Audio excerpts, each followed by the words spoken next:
साथ में कुछ ड्रिंक चल रहे हैं आजकल, एनर्जी ड्रिंक। जी मैं उनकी बात करना चाहूँगा, एनर्जी ड्रिंक। तो ये जो एनर्जी ड्रिंक है उसमें एक कैफीन की मात्रा हाई रहती है, और जो उस पे वो मेंशन भी करते हैं।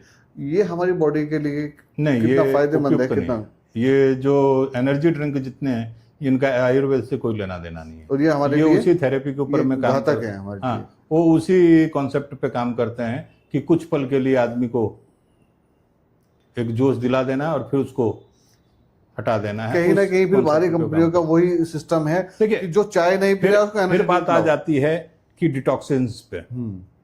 आगे जाके हम फिर इसके ऊपर विस्तार से बात करेंगे।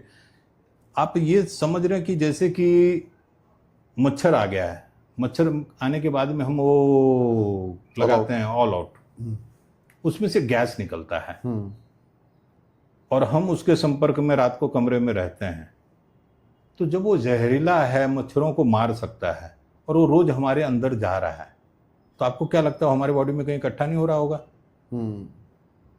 तो क्या करें फिर? एक बात है, आयुर्वेद में वही उसी बात पे हम आ रहे हैं। एनर्जी ड्रिंक वगैरह आ रहे हैं, बहुत सारे टीन के डब्बों में उसको पैक करके दिया जा रहा है।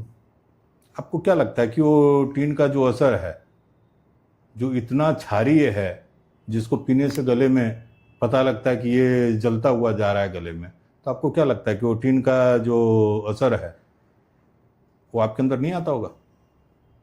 हमें समझ में नहीं आ रहा है, पर वो धीरे धीरे धीरे धीरे धीरे धीरे धीरे कुछ समय के बाद में हमको पता लगता है कि अरे इस चीज ने हमको इतना नुकसान दे दिया। कुछ सालों में इसके बाद की बात, इसके ऊपर में जब हम बात करते हैं, इसके ऊपर में ही आयुर्वेद में आजकल खूब ट्रेंड चल रहा है, खूब दबा के ट्रेंड चल रहा है, जिसको बात हो रही है आजकल खूब बेझिझक डिटॉक्सेशन, पंचकर्म, विषैले तत्वों को बाहर निकालना।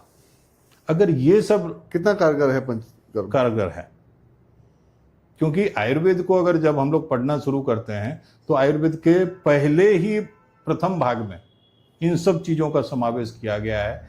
लंघन है, बस्ती है, अभ्यंग है, मर्दन है, नश्य है, इन सभी चीजों का सबसे पहले पाठ्यक्रम में यही पढ़ाया जाता है कि ये सब चीज करने के बाद में अगर आप मरीज को दवाई देते हैं, वही बात फिर आ गई।